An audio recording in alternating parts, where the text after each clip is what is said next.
மிதக்குதான்ல என்னமோ ஏதாவது மிதக்குதான் பாருங்க தலைவா. கழுவா விட்டு காட்ட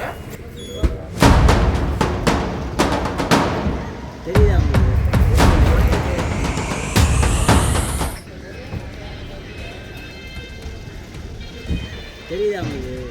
தெரியுதுண்ணா.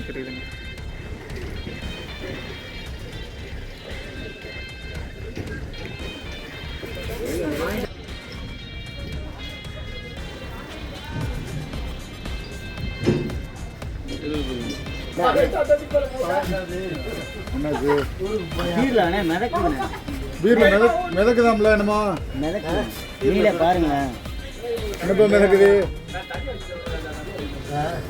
ஏதாவது மிதக்குதான் பாருங்க தலைவா. அப்புறம் நான் பேரும் வாங்கிட்டு போய் என்னது செய்திகளை உடனுக்குடனும் துல்லியமாகவும் தெரிந்து கொள்ள சப்ஸ்கிரைப் பண்ணுங்க.